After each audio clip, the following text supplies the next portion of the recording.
श्रीमद् भगवत गीता के 5वें अध्याय में के 20वें श्लोक में हम लोग प्रवेश कर रहे हैं। पूर्व श्लोक में समता के विषय में भगवान श्री कृष्ण ने अर्जुन को बताया, उसकी प्राप्ति का साधन तथा सिद्ध के लक्षणों का वर्णन अब आगे के श्लोक में कर रहे हैं। न प्ररिष्येत् प्रियं प्राप्य नोद्विजेत् प्राप्य चा प्रियं स्थिरबुद्धिरसम्मूढो ब्रह्मविद् ब्रह्मणि स्थितः। प्रियं प्राप्य न प्ररिष्येत्, जो प्रिय को प्राप्त होकर हर्षित न हो।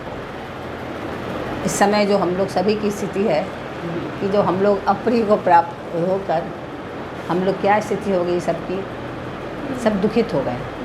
तो भगवान श्री कृष्ण यहाँ यही बता रहे हैं कि जो प्रिय को प्राप्त होकर हर्षित न हो और च अप्रियम प्राप्य न उद्विजेत, और जो अप्रिय को प्राप्त होकर उद्विग्न न हो। उद्विग्न मतलब नहीं, दुखी नहीं, जो उद्विग्न हो जाता है, दुखित मतलब ऐसा दुखित होता है कि उद्वेग उसका पित्त जो उसका खराब होने लगता है। ऐसे समय ना उद्वेग ज़्यादा बढ़ जाता है कि मतलब एक दुख तो हुआ, डिप्रेशन में चला गया, ये डिप्रेशन में नहीं जा रहा है, ये ऐसा हो रहा है कि उद्वेग बहुत ज़्यादा होने लगता है अंदर से कि ऐसा हुआ क्यों।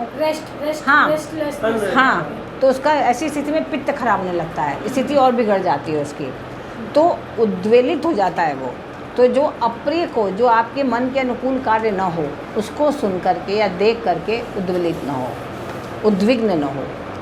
स्थिर बुद्धि ही असम्मूढ़, वह कौन हुआ? स्थिर बुद्धि वाला, जो अगर आपके अनुकूल है तो भी और आपके प्रतिकूल है तो भी एक समान रहे, तो वो स्थिर बुद्धि वाला कहलाता है। असम्मूढ़, वो मूर्ता रहित ज्ञानी है। मूर्ता क्या है? अज्ञानता है ना, तो मूर्ता रहित ज्ञानी है। ब्रह्मविद, वो ब्रह्म को जानने वाला है, क्योंकि समझ रहा है ये निश्चित है इसलिए होना है, इसमें ना आप कुछ कर सकते हैं ना हम कुछ कर सकते हैं। तो ब्रह्मणि स्थितः, वो ब्रह्म में स्थित है। ब्रह्म में स्थित होने के कारण वो सोचता है कि जो स्थिति है वो होनी थी इसलिए हुई है ना, इसलिए वो उद्वेग में भी नहीं होता, उद्विग्न भी नहीं होता और हर्षित भी नहीं होता। न प्ररिष्येत् प्रियं प्राप्य नो द्विजेत् प्राप्य चा प्रियम। अब क्या है कि शरीर, इंद्रियां, मन, बुद्धि और बहुत सारे सिद्धांत, संप्रदाय, शास्त्र आदि के अनुकूल प्राणी, पदार्थ, घटना, परिस्थिति आदि की प्राप्ति होना ही प्रिय की प्राप्ति होना है। मतलब हमारे सिद्धांत जो हैं, अगर उसके हिसाब से हमारा कार्य नहीं बना तो क्या होगा कि आपको प्रिय की प्राप्ति नहीं हुई। क्योंकि एक सिद्धांत आपने बना लिया कि भाई हम इस हिसाब से चलेंगे, ये मेरा सिद्धांत है।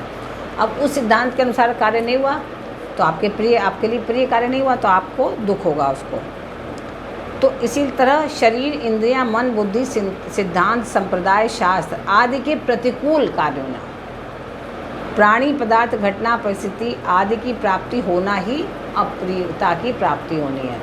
कि अगर जितने सिद्धांत हैं, नियम है, उसके अनुकूल अगर कार्य हो रहा है आपके, तब तो आपके लिए प्रिय हुआ, और जितने नियम है इसके अगर प्रतिकूल हो गया तो वो सब कार्य हो गया आपके लिए अप्रिय कार्य।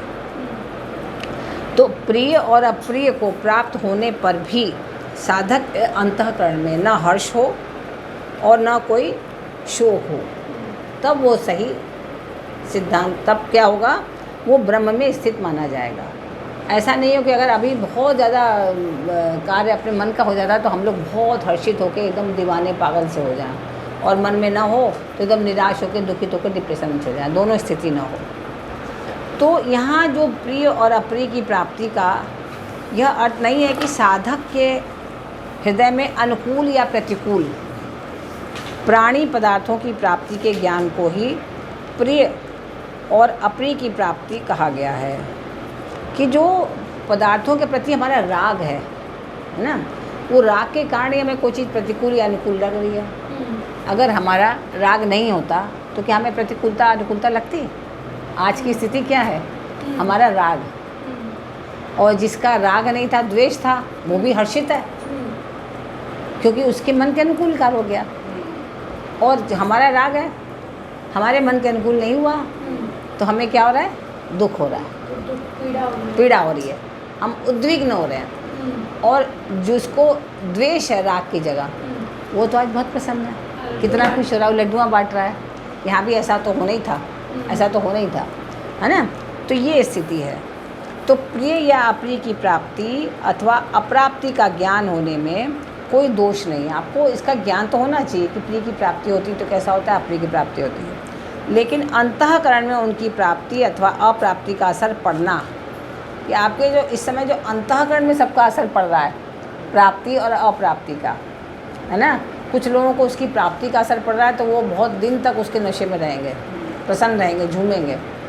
और कुछ लोगों को बहुत दिन तक उसकी अप्राप्ति का दुख है तो उस दुख में दुखी रहेंगे बहुत दिन तक। तो ये हर्ष शोक आदि का विकार होना ही ये दोष है, ये दोष है ना। ये तो होगी स्थिति, लेकिन हम उससे प्रभावित, सुप्रभावित या दुष्प्रभावित होते हैं, तो ये है दोष। और वो स्थितियाँ आई, थोड़ी देर के लिए हम उससे, थोड़ी कुछ समय के लिए उससे हमने सुना उसको, हाँ ठीक है ये गलत है, इतना होना चाहिए, इसके बाद हम नॉर्मल हो जाए। तो वो स्थिति यह है कि आप ब्रह्म की ओर अग्रसर हैं, है ना। और नहीं तो आप उद्विग्न होकर दुखी होते रहिए। यही कथाएं चलती रहेंगी सालों, ऐसा होता तो ऐसा होता, ऐसा होता तो ऐसा होता, सब ऐसी बात करेंगे, फिर इसको छोड़ेंगे नहीं। तो प्रियता और अप्रियता का ज्ञान तो अंतःकरण में होता है कि किस चीज़, कौन सी चीज़ प्रिय है और कौन सी चीज़ अप्रिय, इसका ज्ञान हमें अंतःकरण में होता है। पर हर्षित और उद्विग्न कौन होता है, कर्ता होता है। इसका ज्ञान हमारे अंतःकरण को है, लेकिन आप हर्षित और उद्विग्न कौन हो रहे हैं, आप स्वयं। अहंकार से मोहित अंतःकरण वाला पुरुष प्रकृति के करणों द्वारा होने वाली क्रियाओं को लेकर मैं करता हूँ। अभी तो जो भी करी प्रकृति ने किया ना, लेकिन ऐसा लग रहा है कि मैंने वो नहीं किया या उसने वो नहीं किया, यही तो लग रहा है। ऐसा मान लेता है कि मैं करता हूँ इसलिए तो ऐसा मान रहा है। तथा हर्षित और उद्विग्न होता रहता है ये सोच करके कि ये मैंने किया। तो कुछ लोग हर्षित हैं कि मैंने ऐसा किया इसलिए ऐसा हो गया, तो बहुत खुश हैं। और कुछ लोग दुखी हैं कि हमने इतना किया इसलिए नहीं हुआ, इसलिए दुखी है ना। तो दोनों ही बात है, उससे कोई दुखी। परंतु जिसका मोह दूर हो गया है, जिसको मोह ही नहीं है, केवल अपना कर्म कर रहा है यज्ञ के समान, वो तत्व वेदता है ना। केवल अपना कर्म यज्ञ के समान, पिछले उसमें कहा था ना कि यज्ञ के समान कर्म करो। अगर तुम्हें युद्ध भूमि पर मृत्यु प्राप्त हो जाएगी तो भी तुम्हारे लिए अच्छा है, स्वर्ग की प्राप्ति होगी। और अगर जीवित रहोगे तो राज्य की प्राप्ति रहेगी। लेकिन कर्म को यज्ञ के समान करो, कुछ सोचो मत, कुछ विचारो मत, केवल कर्म करो। फल देना तुम्हारे हाथ में नहीं है। अगर फल लेना हमारे हाथ में हो जाए तो सब लोग अपने अपने हिसाब से फल लेके मस्त रहें, है ना। तो फिर न्याय कहाँ रहा, फिर न्याय तो नहीं होगा ना। तो जो तत्व वेदता है वह गुण ही गुणों में बरत रहे हैं, ऐसा जानकर अपने स्वरूप में वास्तविक अकर्तृत्व का अनुभव करता है। सोचता है कि मैंने कुछ किया ही नहीं, जो भी गुण है एक दूसरे से बरत रहे हैं, तो इसलिए मैं कुछ नहीं कर रहा हूँ। वो जो तत्व वेदता है, सब नहीं समझेंगे, केवल तत्व वेदता ही ऐसा मानेंगे। तो स्वरूप का हर्षित और उद्विग्न होना संभव ही नहीं है। जो हमारा स्वरूप है, जो शरीरी है, ना वो हर्षित हो रहा है और न वो दुखी हो रहा है।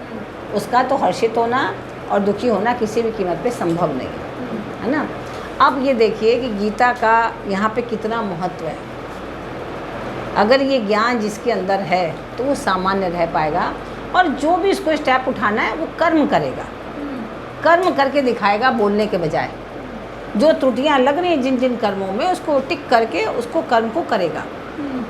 उस समय भी फल की इच्छा नहीं करेगा, लेकिन हाँ उसको जो उचित और अनुचित लग रहा है उस पर कर्म अवश्य करेगा कि ये अनुचित था, ये अनुचित हुआ, ये उचित था, ये उचित नहीं हुआ ना।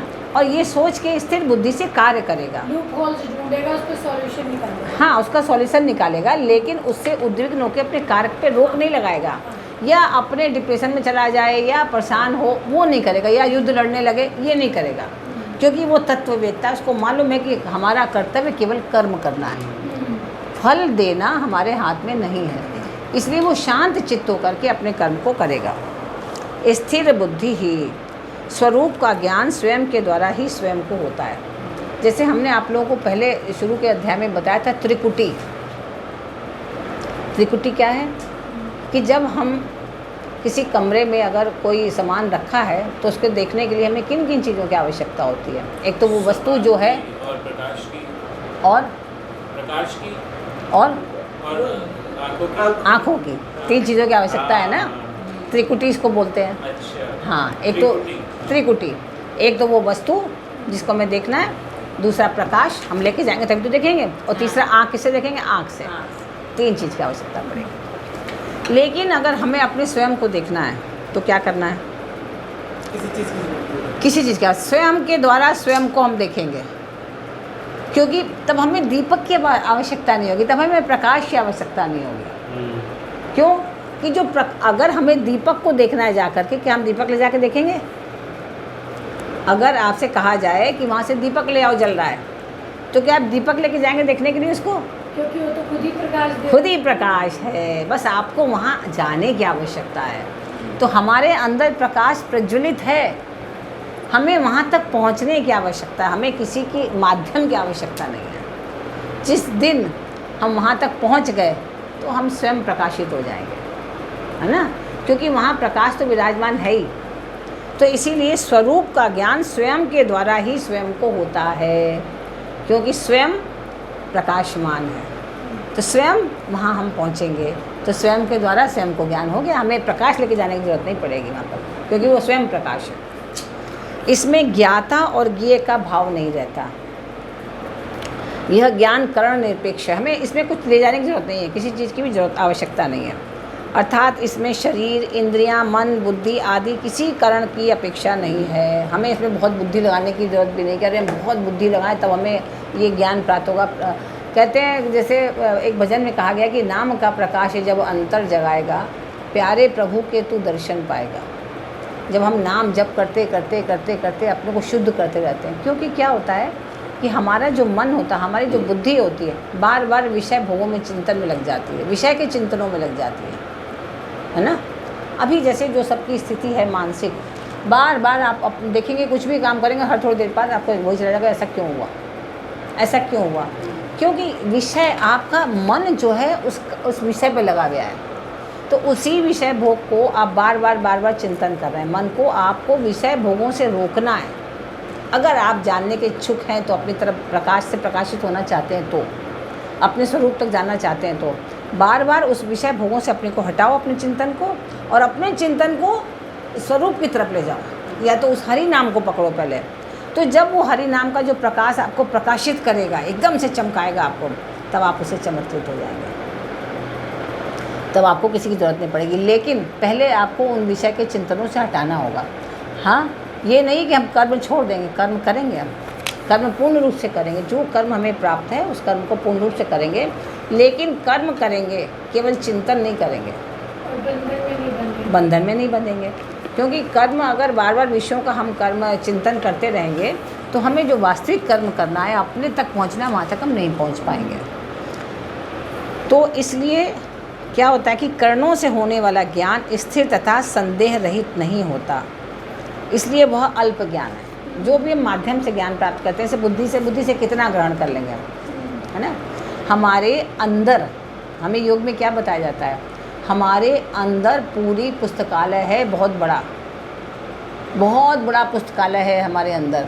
अभी हम लोग कुछ पढ़ने के लिए हमें, आजकल तो यूट्यूब, गूगल, इन सब के माध्यम से लोग पुस्तकें निकाल लेते हैं, या पहले जो था कि पहले पुस्तकों के माध्यम से हम लोग पढ़ते ज्ञान अर्जित करते थे। जितने ज्ञान अर्जित करें उतनी पुस्तकें, लाइब्रेरी, पुस्तकालय घर में बनाते रहे लोग। तो कहते हैं कि जब हम उस दिव्य ज्ञान की तरफ बढ़ जाते हैं, तब हमें किसी बुद्धि की, किसी पुस्तकों की, किसी चीज़ करण की आवश्यकता नहीं होती। हम आँख बंद करते हैं, हम देख लेते हैं कि अच्छा ये तो ऐसे हो जाएगा। अगर आपको याद हो तो जब रामायण आती थी तो उस समय उनको सबने कहा कि जो लक्ष्मण जी की पत्नी थी तो उर्मिला, तो वो उठ नहीं रही थी, वो सोई हुई थी, उठ ही नहीं रही थी। लक्ष्मण जी के जाने के बाद वो उठ नहीं रही थी। तो सब लोग बहुत घबराए, परेशान थे, क्योंकि घर की स्थिति वैसे ही बहुत ही दुखदायक थी, चिंतनीय थी घर का, उनका वातावरण। तो गुरु वशिष्ठ जी को बुलाया उन सब ने, परिवार के लोगों ने, कि उर्मिला जो है लक्ष्मण जी के जाने के बाद तो उठ ही नहीं रही, वैसे कि वैसे ही सोई हुई है। तो गुरु वशिष्ठ जी ने ऐसे उनके सिर पर हाथ रखा, और हाथ रखते उनको दिव्य ज्ञान हो गया कि क्यों ऐसे सो रही है। तब उन्होंने देखा कि लक्ष्मण जी ने वहाँ पर आंख बंद करके निद्रा देवी से प्रार्थना किया कि हे निद्रा देवी, जब तक मेरे भैया के संग मैं यहाँ 14 वर्ष तक हूँ, तब तक आप मेरे पास मत आइए, क्योंकि मैं अपने भाई भाभी की कैसे रक्षा करूँगा, है ना। अगर मैं सो गया और रात में कोई ऐसा भयानक पशु, कोई राक्षस, कोई ऐसा आ गया तो उनको कौन करेगा, और फिर वो नहीं सोएंगे तो उनका काम कैसे चलेगा, परेशान होंगे भैया भाभी। तो निद्रा देवी आप कृपा करिए हमारे ऊपर। तो उन्होंने कहा कि भाई अगर तुम्हारे ऊपर नहीं आएंगे तो हमें तो आना ही है, नहीं तो तुम थक जाओगे। तो बोले आप मेरी पत्नी के पास चले जाइए, वो मेरे बिना परेशान है, तो वो विश्राम करेगी इतने दिनों तक। बोले ठीक है। तो वो गुरु वशिष्ठ जी ने केवल उनके ऊपर हाथ रख के इस चीज़ को पता कर लिया। वो उनका दिव्य ज्ञान था, क्योंकि वो अपने स्वरूप में स्थित थे। तो उन्होंने बताया कि चिंता की बात नहीं है, वो जब तक, क्योंकि वहाँ पे लक्ष्मण सोएंगे नहीं 14 वर्ष तक, तो ये 14 वर्ष तक सोती रहेंगी उनकी जगह, अपनी नींद भी पूरी करेंगे, उनकी नींद भी पूरी करेंगे, तब उनको शक्ति प्राप्त होगी। तो क्या होता है कि ये ज्ञान किसी बुद्धि के द्वारा या किसी पुस्तक के द्वारा नहीं प्राप्त होता है, ये ज्ञान अपने स्वरूप में स्थित होने के बाद स्वतः आ जाता है, क्योंकि हमारे अंदर स्वयं बहुत बड़ा पुस्तकालय है। जब जिस विषय का हम ज्ञान अर्जन करना चाहते हैं हम अर्जित कर सकते हैं। तो यही बात इसमें कही है कि अगर हम अपने किसी भी करणों के द्वारा ज्ञान प्राप्त करते हैं तो वो अल्प ज्ञान होता है। हम कितनी भी पुस्तकों से पढ़ लें, उसके बाद और पुस्तकें हैं, जैसे आप कहती हैं ना, अब आप इतनी बताती हैं मैं कौन कौन सी पढ़ूँ, कहती है ना, क्योंकि वो अंत नहीं है उसका। हम मनुष्यों का जीवन तो थोड़ा सा है और ज्ञान अथाह है संसार में, और अनेक विषय हैं, अनेक विषय, और असीम ज्ञान फैला हुआ है। किस किस को हम लोग पढ़ेंगे, किस किस को सीखेंगे, तो वो सब अल्प ज्ञान है इनके माध्यम से। परंतु स्वयं अपने होने पर का ज्ञान स्वयं को ही होने से उसमें कभी परिवर्तन या संदेह नहीं होता, वो पूर्ण हो जाता है। फिर हम जो प्राप्त करना चाहते हैं, जो देखना चाहते हैं, वो हमें दिखता है। जैसे गुरु वशिष्ठ जी ने वो भी देख लिया उनके ऊपर हाथ रख करके। जिन महापुरुष को ऐसे कर्ण निरपेक्ष ज्ञान का अनुभव हो गया है, उसकी कही जाने वाली बुद्धि में वह ज्ञान इतनी दृढ़ता से उतर जाता है कि उसमें कभी विकल्प, संदेह, विपरीत भावना, असंभावना आदि होती ही नहीं। इसलिए उसे स्थिर बुद्धि वाला कहा गया, क्योंकि जो जिसको ऐसा ज्ञान हो जाए तो वो फिर स्थिर बुद्धि वाला हो जाता है। असम्मूढ़ः, अब इसमें बताया गया कि असम्मूढ़। असम्मूढ़ क्या है? जो परमात्म तत्व सदा सर्वथा विद्यमान है उसका अनुभव न होना। परमात्म तत्व तो हर क्षण हर स्थान पर विद्यमान है, इसका अनुभव हमें नहीं हो रहा है। हम सोचें कि भाई कुछ है ही नहीं वो, और जिसकी स्वतंत्र सत्ता नहीं है, जिसकी कोई स्वतंत्र सत्ता ही भी नहीं है, उस उत्पत्ति विनाशशील संसार को सत्य मानना, इसकी कोई सत्ता नहीं है, तो माया है।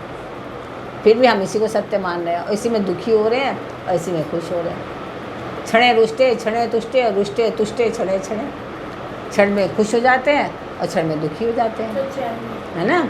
तो ये क्या है, जबकि ये सत्य नहीं है, फिर भी हम लोग इससे प्रभावित हो रहे हैं। और जो सत्य है उससे हम लोग कोसों दूर हैं, उसको हम लोग समझ ही नहीं पा रहे।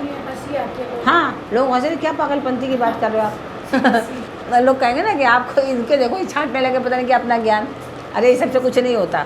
सीधे उन लोग कहते हैं ये सब कुछ होता ही नहीं है, उन लोगों को समझ में ही नहीं आ रहा है, क्योंकि वहाँ तक पहुँच ही नहीं पा रहे, वहाँ तक सोच ही नहीं जा रही है उनके। तो ऐसी मूर्खता साधारण मनुष्य में रहती है। ऐसे लोगों को क्या कहा गया कि साधारण मनुष्य, है ना। तो जो साधारण मनुष्य, सर्व सामान्य जन जिसको कहा जाए, तो जो सामान्य जन है वो ऐसे ही रहता है, उसको इससे ज़्यादा पता नहीं है, क्योंकि ये सब ज्ञान की बातें उनको सुना ही नहीं उन्होंने। इस मूर्खता का जिसमें सर्वथा अभाव हो गया है उसे असम्मूढ़ कहते हैं। जैसे आप लोग सब लोग हैं कि आप लोग में इस मूर्खता का अभाव हो गया, धीरे धीरे धीरे धीरे करके। ब्रह्मविद, अब ब्रह्मविद क्या है? परमात्मा से अलग होकर परमात्मा का अनुभव नहीं होता। अगर हम परमात्मा से अलग हैं तो हमें कैसे अनुभव होगा? अगर हम आपके साथ बैठे हैं तब तो समझ सकेंगे कि आप कौन हैं, आप कैसे हैं, कैसी नहीं हैं। जब हम आपसे अलग ही रहे, हमेशा कोई मतलब ही नहीं रहता, हम आपको क्या समझेंगे? परमात्मा का अनुभव होने में अनुभविता, अनुभव और अनुभाव्य, यह त्रिपुटी नहीं रहती। सभी त्रिपुटी बताया हमने आप लोगों को। तो तृप्ति रहित अनुभव मात्र, ज्ञान मात्र रहता है। वास्तव में ब्रह्म को जानने वाला कौन है यह नहीं बताया जा सकता, कारण कि ब्रह्म को जानने वाला ब्रह्म से अभिन्न हो जाता है। जब मुझ में ही ब्रह्म, मुझ में राम, तुझ में राम, सब में राम, जित देखूं तित राम ही राम, तो जब अलग ही नहीं है तो फिर क्या जानेगा वो? सब एक हो गया, ब्रह्म ही एक हो गया, अभिन्न हो गया सब। तो मैं इसलिए वह अपने को ब्रह्मविद मानता ही नहीं कि मैं ब्रह्मविद को ऐसा नहीं मानता, क्योंकि मैं तो वही हूँ। तो ब्रह्मविद कैसे हुआ? तो अपने को ब्रह्मविद नहीं मानता, अर्थात उनमें मैं ब्रह्म को जानता हूँ ऐसा अभिमान नहीं रहता। फिर कोई अभिमान ही नहीं रहता, लगता है सब वही है, एक ही है, कुछ है ही नहीं, अलग है ही नहीं। ब्रह्मणि स्थितः, वास्तव में संपूर्ण प्राणी तत्व से नित्य निरंतर ब्रह्म में ही स्थित है। हर समय हम लोग सब ब्रह्म में ही स्थित हैं, उससे अलग है नहीं, लेकिन हम उसको समझ नहीं पा रहे हैं, है ना। जैसे एक छोटा बालक है, जब पैदा हो जाता है तो भी क्या सोचता है कि मैं माँ के ही शरीर का एक हिस्सा हूँ, अलग नहीं समझता अपने को। अगर आप ये मनोविज्ञान पढ़ा हो आपने या पढ़ती हो, तो बच्चा जो है 3-4 महीने तक वो अपने को अलग नहीं समझता है, वो समझता है मैं माँ के शरीर का एक अंग हूँ। इसीलिए कहा जाता है कि हम लोग के भारतवर्ष में तो ये कहा जाता है माँ बच्चों को अपने से सटा के रखो तो उनको संतुष्टि मिलती है। हालांकि विदेशों में तो अलग ही सुला देते हैं, तो वो बच्चों में फिर वो ममता वहाँ के लोगों में रहती नहीं है, वात्सल्य नहीं रहता उनके अंदर, तो वो अलग समझते ही नहीं हैं उनको। तो ऐसे ही क्या है कि संपूर्ण प्राणी तत्व से नित्य निरंतर ब्रह्म में ही स्थित है, परंतु भूल से अपनी स्थिति शरीर, इंद्रियां, मन, बुद्धि आदि में ही मानते रहने के कारण मनुष्य को ब्रह्म में अपनी स्वाभाविक स्थिति का अनुभव नहीं होता, क्योंकि उसको लगता है ये मैं हूँ, ये शरीर मेरा है, ये वस्त्र मेरा, ये इंद्रियां मेरी, इसके कारण वो ब्रह्म को समझ नहीं पाता। जिसे ब्रह्म में अपनी स्वाभाविक स्थिति का अनुभव हो गया हो, ऐसे महापुरुष के लिए यहाँ ब्रह्मणी स्थित कहा गया है कि ब्रह्म में स्थित रहता है। ऐसे जो महापुरुष हैं उनको इसका अगर आभास हो गया तो ऐसा लगता है। ऐसे महापुरुष को प्रत्येक परिस्थिति में, चाहे कैसी भी परिस्थिति हो, नित्य निरंतर ब्रह्म में अपनी स्वाभाविक स्थिति का अनुभव होता रहता है। तो हर समय ये सोचता है कुछ अलग नहीं हो रहा है, कुछ भिन्न नहीं हो रहा है, ये तो होना है ना, कुछ अलग नहीं हो रहा है। अभी जो उद्वेलित हैं सब लोग, तो जब ब्रह्म में स्थिति नहीं है तभी तो वो भी जो हुआ है वो उनकी इच्छा से तो हुआ है, हमारी इच्छा से तो नहीं हुआ है। हमारी इच्छा से होता तो हमारे हिसाब से होता। तो सुषुप्ति और मूर्छा में मनुष्य का शरीर से अज्ञानपूर्वक संबंध विच्छेद होता है। जब हम लोग सोते हैं और या हम लोग बेहोश हो जाते हैं तो क्या होता है, मूर्छित हो जाते हैं। तो हम लोग जान के जब सो रहे होते हैं तो हम लोग ये सोच के नहीं सोते कि अब हमारा संबंध इससे ख़त्म, हम तो बहुत थक गए, थक के सो गए। जबकि विद्वान लोग क्या कहते हैं कि जब आप सोने जाओ तो ये सोचो कि मेरा आखिरी दिन है और अब मैं कहाँ जा रहा हूँ, ये विचार करो। आदमी सोचता ही नहीं, वहाँ तक जाते ही नहीं है, इतना तक कहाँ सोचेगा। वो तो इतना ही बहुत कर ले कि हे प्रभु आज के पूरे दिन का जो भी हमने किया शुभ अशुभ आपके श्री चरणों में अर्पित है, ये भी नहीं कह पाता। ये भी कह ले तो बहुत है, धीरे धीरे उस और आगे बढ़ने लगेगा। ये भी नहीं कह पाता तो वो वहाँ तक कहाँ तक सोचेगा। वो तो मूर्छा में एक तरह से संबंध विच्छेद हो गया, उसको अब होश ही नहीं कि मैं हूँ कौन, या जो बेहोश हुआ है वो या सोया है वो। तो अर्थात मन अविद्या में लीन हो जाता है। जो अविद्या है उसमें मन हमारा लीन हो गया। अतः इन अवस्थाओं में मनुष्य को प्रिय और अप्रिय का, शारीरिक पीड़ा आदि का ज्ञान ही नहीं रहता उसको कि अब हमें क्या पीड़ा है। जब एकदम गहरी नींद में है तो जब आपकी कच्ची नींद होती है तब लगता है अरे पैर में दर्द हो रही है या पेट, तब लगेगा आपको। लेकिन आप गहरी नींद में हैं, आपको कुछ नहीं पता होगा। जैसे अभी आप लोग जब अध्ययन कर रहे हैं तब आपको कोई पीड़ा नहीं समझ में आ रही होगी, समझ में आ रही है। और जहाँ ख़त्म हुआ क्लास तब आपको फिर लगेगा अरे मेरे कोई परेशानी है, वो कष्ट है, ये कष्ट है, शुरू हो जाता है ना। अभी ना कोई मानसिक, ना शारीरिक, ना आर्थिक, ना कोई सामाजिक, कोई आपको कष्ट नहीं लगेगा। लेकिन जहाँ आप फ्री हुए मन में तुरंत लगेगा ये पीड़ा, ये पीड़ा, ये पीड़ा।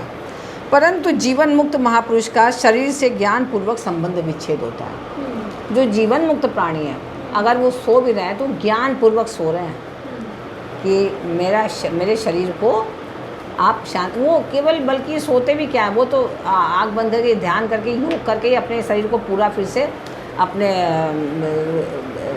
रिस्टोर, जो अपनी शक्ति को कर लेते हैं। जो जैसे हम लोग सो के क्या करते हैं, हम सो करके अपनी कमजोरियों को दूर कर लेते हैं, रिचार्ज हो जाते हैं। तो जो योगी जन होते हैं वो तो पूरा रिचार्ज जो 1 घंटे में कर लेते हैं अपने को, अपने योग के माध्यम से। तो क्या होता है कि पर उनसे वह हर्षित, उद्विग्न, सुखी, दुखी नहीं होते। वो उस दुख से किसी से भी, उनकी शरीरी इंद्रियां, मन, बुद्धि की परिवशता मिट जाती है।